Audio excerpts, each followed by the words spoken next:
A man fights for his life, swimming across a raging river in a pitch-black thunderstorm while singing into the wind. These lines are the literal stage directions opening a Hindi drama published in 1984. The play is called Tulsidas, written by Dr. Kunwar Chandraprakash Singh. This turbulent river crossing serves as a deliberate metaphor.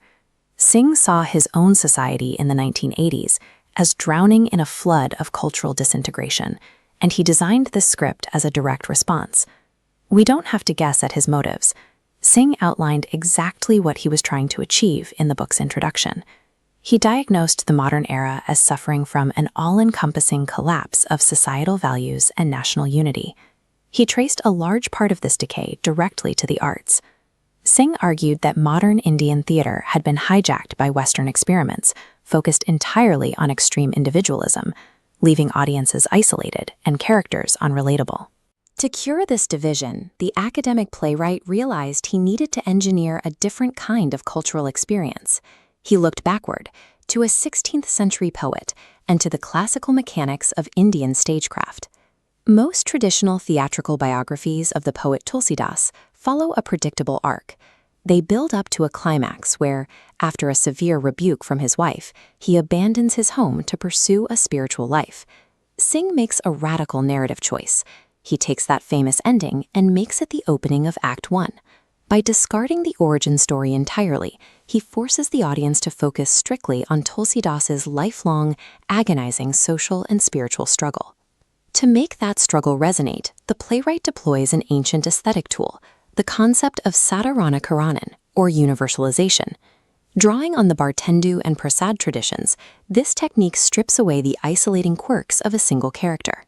The audience is guided to experience a shared, unified emotion, rather than passively watching someone else's life unfold.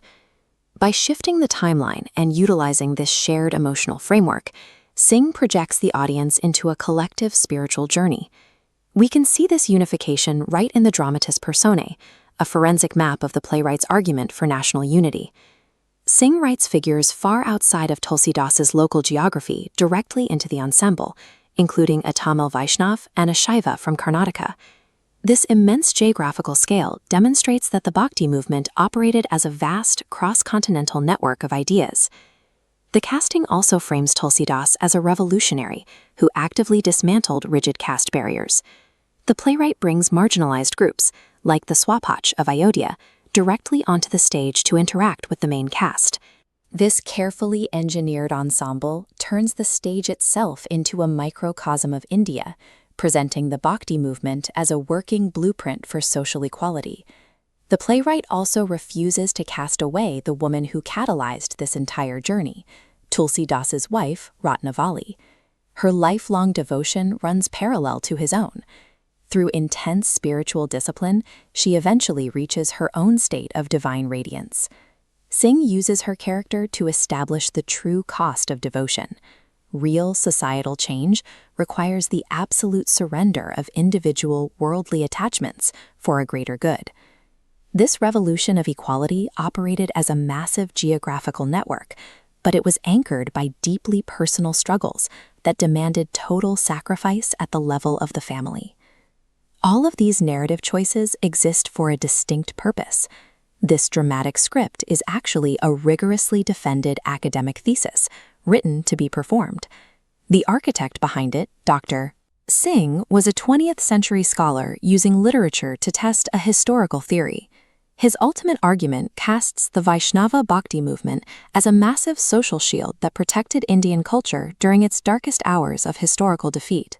Singh presents this theatrical model as a strategy to maintain a cohesive society during periods of deep division.